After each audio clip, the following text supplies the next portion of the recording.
until they bring the streetcars back. Chapter 25. Geez, I was really jumpy at work on Saturday because I knew I had to quit stewing about my plan and do it.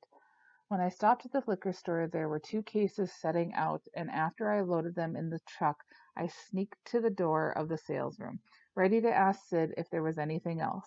Sid was waiting on a customer, and I hustled back through the storeroom, lifted a case of Old Fitzgerald, and loaded it like it was a regular order.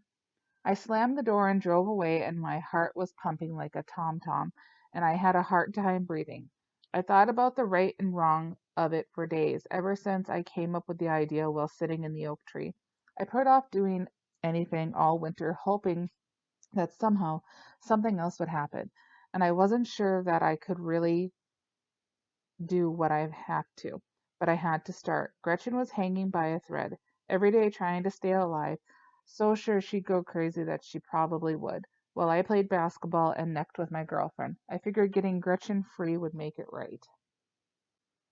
I'd never stolen anything except a comic book once from the Five and Dime on Selby and Snelling, and it bothered me so much I decided to sneak it back into the store.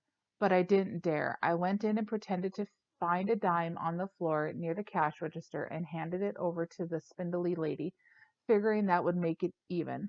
She raised an eyebrow, and I wondered if she could see a reformed shoplifter in my eyes. But a case of whiskey, that was a serious crime. Would Sid notice the missing case on some balance sheet? That was what I had to find out. I stopped at a deserted garage across the railroad tracks off St. Clair. It was perfect. I'd found it driving the alleys in the delivery truck. The house was boarded up, and I hoped no one would see me stashing the liquor.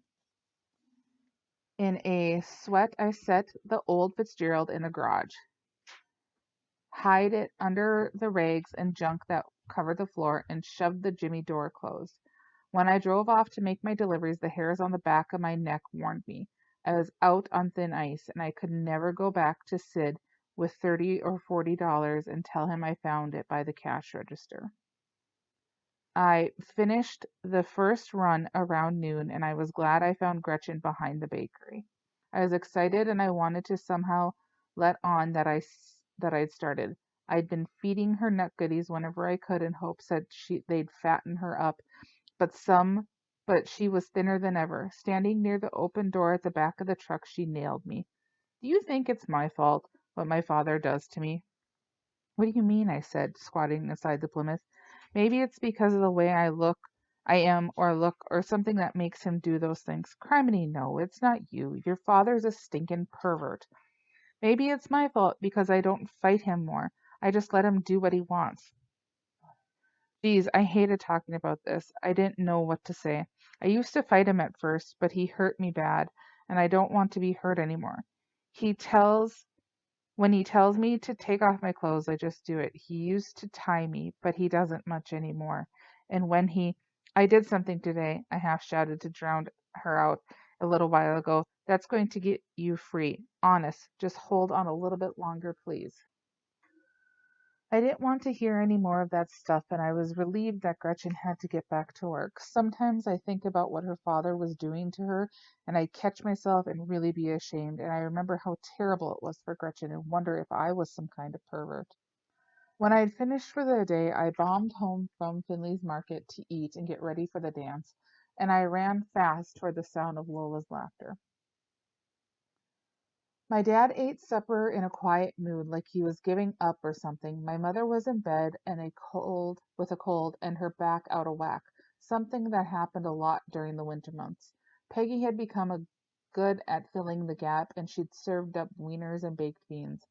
They canceled the rehabilitation program, my dad said. What's that? Peggy said. Overhauling the cars every 18 months, regular as clockwork. We tore them down and replaced everything that was worn or shoddy, turned them out like new. Now they're going to let them wear out and fall apart right on the line. It'll be sad to see. Will they fall apart while I'm riding on them? Peggy said. Maybe the people won't let them, I said. The people, they're the ones giving up on them. All through the Depression, when they couldn't afford a car, they rode them, and all during the war, when they couldn't buy gasoline, they rode them.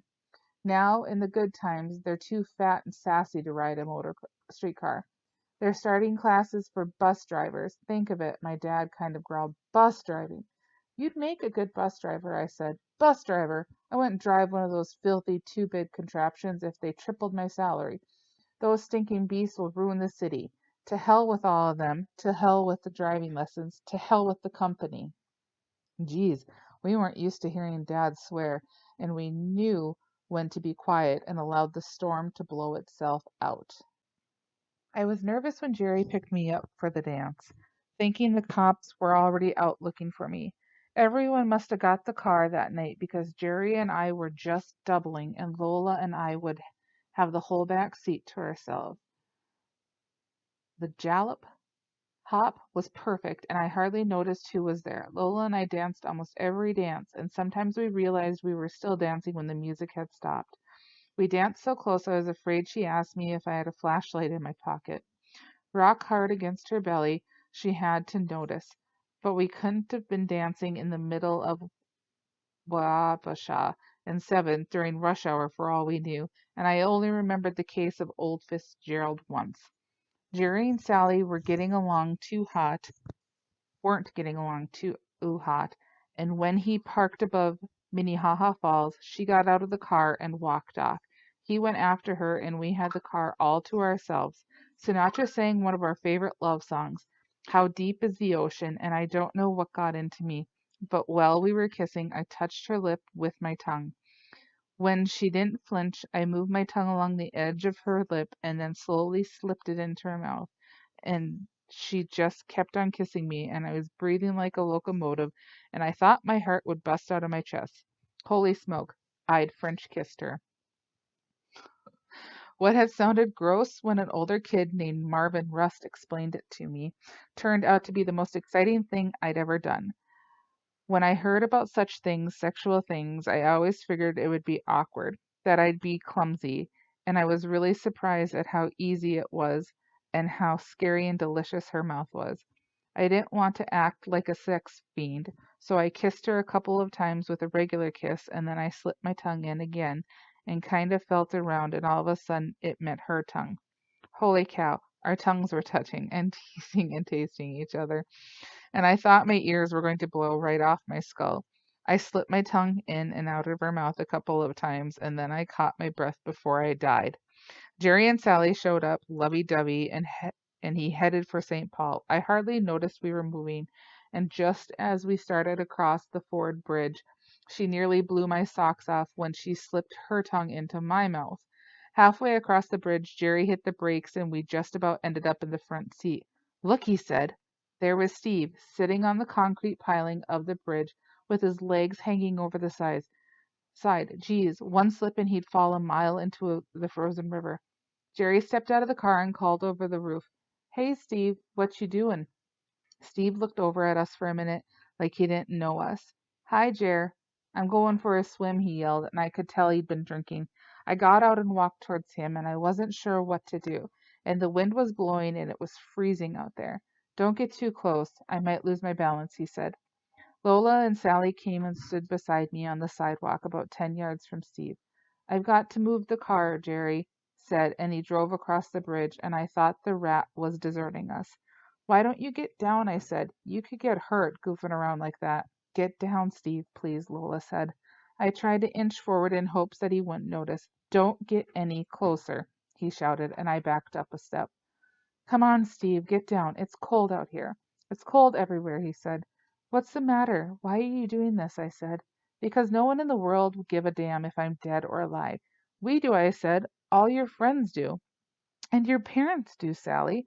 They'd be glad I was out of their hair, Steve said. Come down, Steve, please. I care about you, Lola said. And the way she said it, I'd have come down. Then I saw Jerry. Cripes, how did he get back to the other side of the bridge? He was moving towards us along the railing, bent low and walking like Groucho Marx. I looked at my shoes so Steve could see my lips moving, and I whispered to the girls, Don't look at Jerry. Keep staring straight at Steve.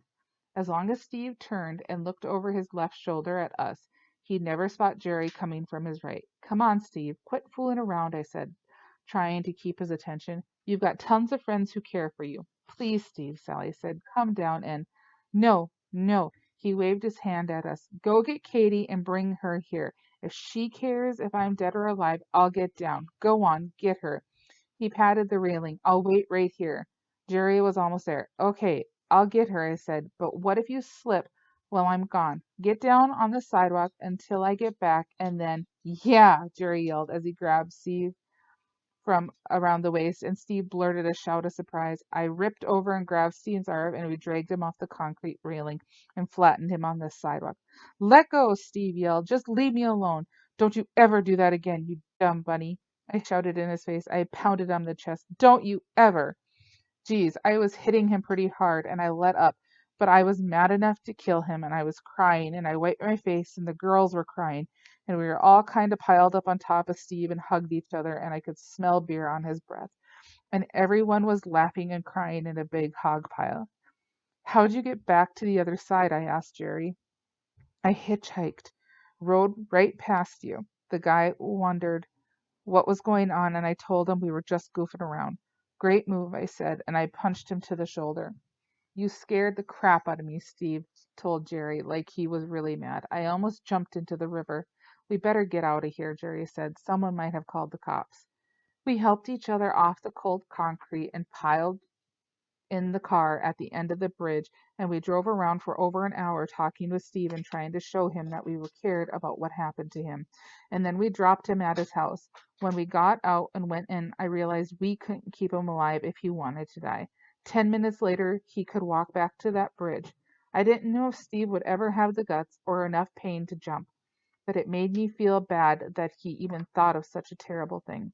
I took Lola in my arms, and I didn't think about French kissing. I thought about Gretchen and little Jacob, and I clung to Lola like one of us was about to fall off the ford bridge into the icy river below.